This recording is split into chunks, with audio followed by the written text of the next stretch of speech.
김종현의 정치쇼. 일제 강제동원 피해 생존자 3분이 어제 정부의 제3자 변제안 거부 의사를 공식적으로 밝혔습니다.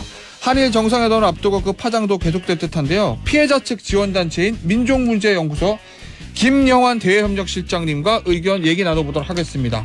전화로 연결되어 있습니다. 실장님 안녕하세요. 네, 안녕하세요. 민족문제연구소 김영환입니다.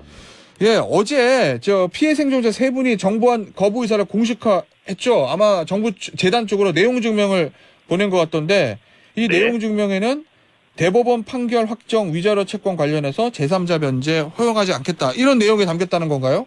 네, 그렇습니다.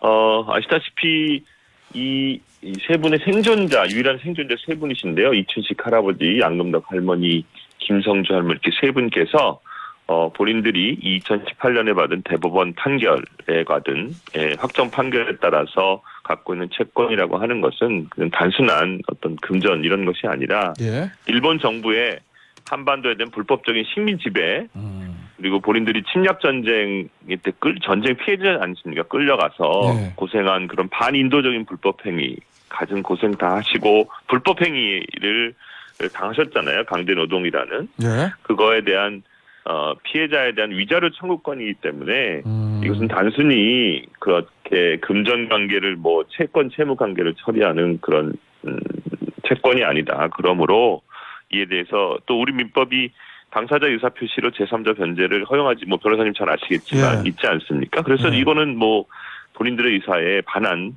방식으로 지금 한국 정부가 밀어붙이고 있기 때문에 제3자가 주는 그런 변제 방식을 도저히 받아들일 수 없다라는 걸 확실하게 법적인 증거로서 남기기 위해서 어제 제출했습니다.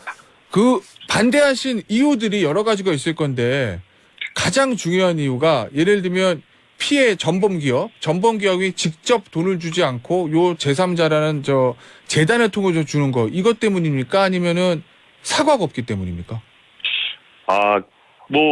잘 아시겠지만 기본적으로 이 과거사 문제, 과거사 문제라고 얘기하지만 사실 지금 현재도 진행되고 있는 문제죠. 네. 이 강제동원 피해자들이 주장하고 계신 건 잘 아시겠지만 국가인권위원회에도 성명을 냈습니다. 네. 이 강제동원 피해 배상 문제는 단순히 그런 금전적인 채권 채무가 아니라 어떤 인권 침해 사실을 인정을 하고 또 사죄를 통해서 그것을 회복을 해야 되는 피해자의 인간 존엄성의 회복에 관련한 문제라고 하는 거죠. 그렇기 때문에 이 사죄 그리고 사죄에 따른 배상이라고 하는 것은 사실은 사죄의 증거로서만이 의미가 있는 것이군요. 이분들이 10대 나이에 끌려가셔서 자기의 그 평생을 그렇게 고통을 받으면서 사셨는데 그분들이 청춘을 돌려드릴 수는 없잖아요. 그러니까 그거에 대한 사죄를 당연히 해야 되는 것이고 또 청춘을 돌려드릴 수 없으니 거기에 대한 피해를 회복할 수 없으니 또 그거의 증거로서 그 배상이라는 게 의미가 있거든요. 그렇기 때문에 일본에 이 문제에 오랫동안 천착해 오신 전문가께서 요시다 선생님이라는 분께 이런 말씀하셨어요. 이것은 한국 정부가 이거 인권 문제임에도 불구하고 이것을 채권 문제, 단순히 돈 문제로 바꿔서 누가 돈 내느냐 이런 식으로만 계속 하는 것은 어떻게 보면 다시 한번 피해자를 모욕하는 것이다 이렇게 생각을 합니다. 예. 이 발표 이후에 네. 정부 측에서 어떤 설득이라든지 이런 부분들 때문에 접촉을 해온 적이 있나요?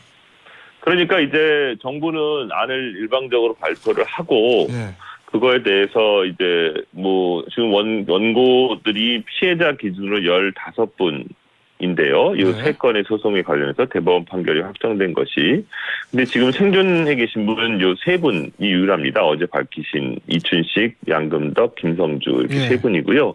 나머지 분들은 다 유족분들이십니다. 다 피해자분들께서 돌아가셨습니다. 거기에는 사실은 2018년 대법원 판결이 나오기까지 박근혜 정부와 양승태 사법부의 사법농단이 있어서 판결이 5년 동안 지연된 그런 책임도 있습니다. 한국 정부도 일단의 책임이 있는데요. 그래서 유족분들이 다 수계하고 계시기 때문에 발표한 그날부터 연락을 돌려서 아마 계속해서 피해자들의 유족분들, 원고분들 아마 만나서 설득을 한다라고 이제 이야기를 하는데 정부에서 뭐 솔직하게 얘기하면 돈 받으라 이런 얘기죠. 그러니까 그런 식으로 저는 정부가 그런 식으로 어떤 이 재판의 역사성 그리고 이 판결이 갖고 있는 대단히 큰 역사적인 의미 같은 걸 아주 깡그리 다 무시하고 말하자면은 피해자분들에게 이런 식으로 돈 지금 받으시라, 아무 돈이나 받으시라, 그리고 이렇게 얘기하는 상황 자체가 사실 정부 정책에 그것을 뭐 거부한다라고 의사표시하는 게 그렇게 쉬운 건 아니지 않습니까? 네. 어떻게 보면은 그런 부당한 선택을 강요하는 것이라고 생각을 하는데요. 예. 그런 상황이 뭐 계속해서 지금도 정부를 열심히 해서 하여튼 뭐 동의하는 분들 숫자를 늘리기 위해서 하고 있는 것으로 알고 있습니다. 어제 이제 국회에 출석하신 양금덕 할머니를 비롯한 지금 살아계신 그 소송 당사자들 중에서 생존하신 피해자 3분은 명시적으로 이거를 반대한다, 받지 않겠다라고 말씀하신 거잖아요. 네, 그렇습니다. 이미 돌아가신 분들의 유족들은 어떻습니까? 일부 언론 보도를 보면 유족들은 조금 받는 거를 원하는 분들도 있다, 이런 보도도 나와서 이 피해자나 피해자 유족들 간의 의견이 조금 다른 거 아닌가라는 생각도 좀 들어서요. 예, 그건 뭐 당연한 일이라고 저는 생각을 하는데요. 예. 무엇보다 중요한 거는 그분들께서 자신들의 어떤 의사를 선택할 수 있는 게 자유롭게 할 수 있는 상황이 중요하다고 생각을 합니다. 그래서 이것이 누누이 말씀드리면 어떤 찬성과 반대 이렇게 나눠서 생각하거나 이렇게 마치 갈라치기를 하거나 이렇게 할 수 있는 성격은 아니라고 보고요. 예. 그분들께서는 또 각자의 그 가족들의 사정도 있고 또 이 문제가 빨리 해결되시기를 원하는 바람은 어제 생존 피해자 3분이 제일 가장 절실하게 원하시는 거라고 생각을 하는데 예. 다만 그런 것들을 정부에서 마치 모든 피해자들을 다 찬성을 하고 당신들만 반대한다라는 식으로 여론을 몰아가거나 아니면 그래서 뭐 유족분들 같은 경우에는 외교부에서 연락도 안 하고 그냥 막 집으로 막 찾아와서 이렇게 만나고 그래서 좀 그런 것도 멈춰달라 이런 식으로 요청을 하기도 했는데요. 이건 단순히 그렇게 뭐 찬성이냐 반대냐 숫자의 문제가 아니라 한 분 한 분의 의사가 중요하다고 생각을 하기 때문에 저희는 그것을 대단히 뭐 가족 안에서도 의견이 갈리지 않습니까? 그렇죠. 지극히 당연스러운 일이라고 생각을 하고 또 그분들께서 원하시는 분들이 계시면 뭐 그런 방식으로 해결하는 것도 당연하다고 생각을 합니다. 알겠습니다. 다만 이 3분 같은 경우에 고린들이 생존에 계시고 의사 표시를 명확히 하셨기 때문에 이분들이 원하시는 그런 사죄와 배상 없이 이 문제를 덮어서는 안 된다. 그리고 문제는 끝나지 않는다. 이런 부분을 말씀드리고 싶네요. 알겠습니다. 짧게 30초 남았는데 이번에 대통령이 일본 가잖아요. 일본 가시는데 기시다 총리와의 정상회담 이거 하나만은 우리 피해자분들에서 가져와야 된다라고 하시면 어떤 걸 말씀하시겠습니까? 이 강제동역 문제에 대한 명시적인 사죄, 그리고 거기에 따른 배상, 그리고 일본 기업들이 참여해서 정말 진심으로 한일 양국이 화해할 수 있도록 외교적인 노력을 다 하셔야 할 겁니다. 역대 내각에 그냥 역사인식을 계승한다 이렇게 두루뭉술하게 얘기한다고 해서 되는 건 아니고요. 그 아베 내각의 역사인식 들어가는 거거든요. 알겠습니다. 그러니까 확실하게 사죄 배상 받아야 한다고 생각을 합니다. 알겠습니다. 오늘 여기까지 하도록 하겠습니다. 지금까지 민족문제연구소 김영환 대외협력 실장이셨습니다. 감사합니다. 네, 고맙습니다.